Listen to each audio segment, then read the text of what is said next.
Harriet Gordon here. I'm a licensed professional counselor in the state of Missouri, and I wanted to today talk about an activity that you can do with kids after you've read A Quiet Place by Douglas Wood, illustrated by Dan Andreasen. And I have a video of me reading the book, but whenever possible, I recommend actually getting the book itself, just because we always want to support our authors and artists, and there's no substitute for holding a book in your hands. So after you've read that with the child that you're working with or your own child, you can get this app, and they have a free version. I think it's $2.99 for the full version, but it's called Nature Scenes.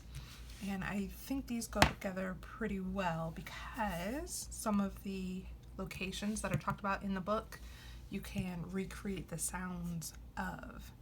So like at first they talk about the sounds of like the noise of the city and people talking and how noisy that is. So I thought maybe we could recreate that from over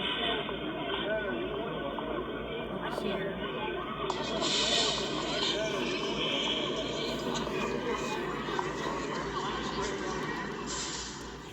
Oh, too noisy.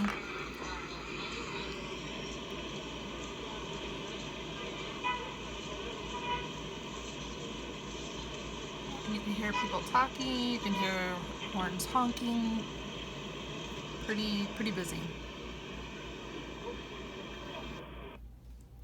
So another scene that is discussed in the book is while you're looking for a quiet place to spend some time, you can spend some time in the woods. And I don't know if there's an actual woods sound itself, but let's try some birds.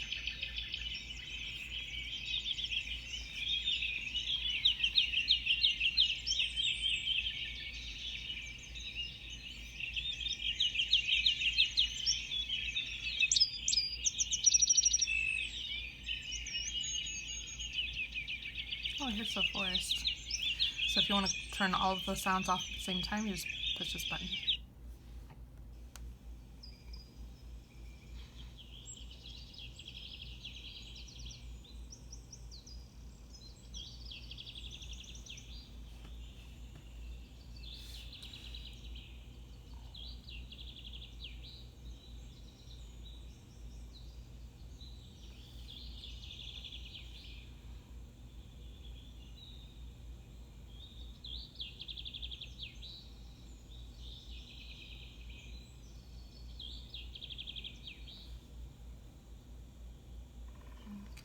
Another scene that they discuss in the book is the sea.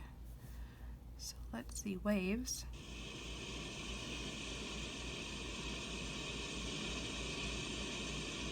Maybe even a whale.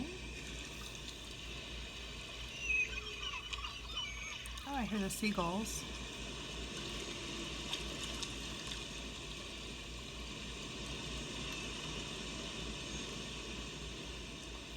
Maybe a dolphin.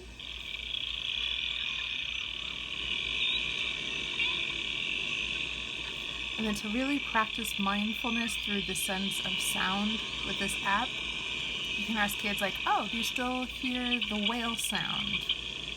Or do you hear the seagulls or the dolphin? And sometimes it's harder to hear than others, so you can start taking them away. How about now? Can you hear the whales now? What about the dolphins? Can you hear the dolphins now? See, I hear the dolphins louder than the whales, so let's see what happens when I take that off. I like some splashing. Yeah. Maybe some like lowing of the whales far off.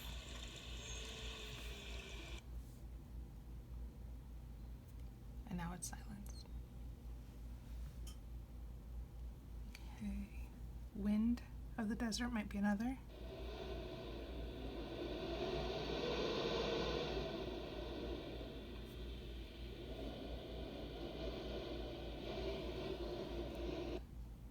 There was a lake that they talk about. Let's see. Maybe there's a lake over here. A pond. Let's try that.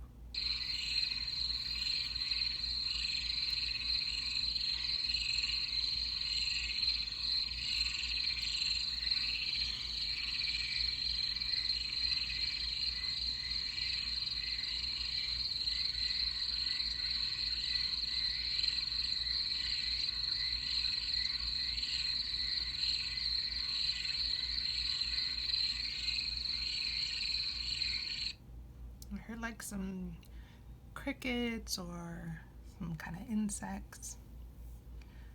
Alright, let's see. Cave.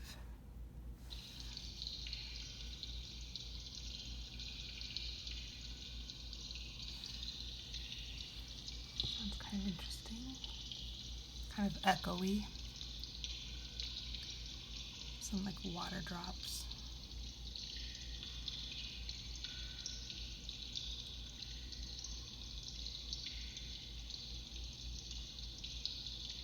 What else do we hear?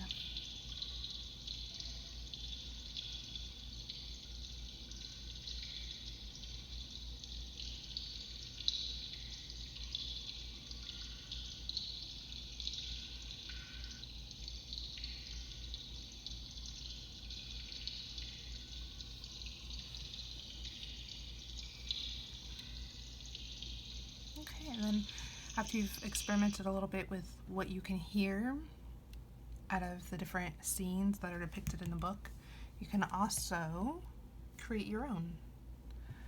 Let's see, with fire, a clock, a cat purring.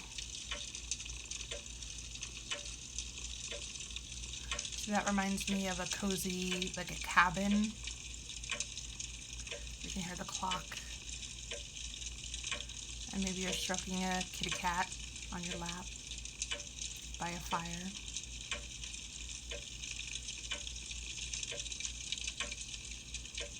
And then again, you can layer it through and then take away the layers. Now I can hear the cat a lot better. Take away the clock. Alright, let's see. It's rain.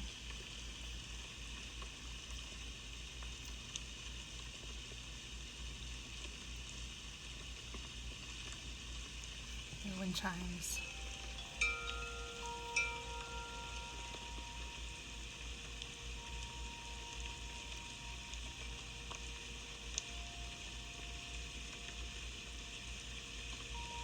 Now I'm imagining sitting in a rocking chair on a front porch during a rainstorm.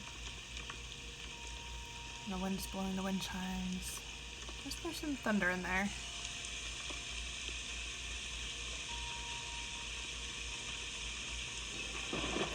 Ooh, there's some thunder. But it's okay, it's far away, and we're warm, dry, and safe on the porch. We're just listening to the storm.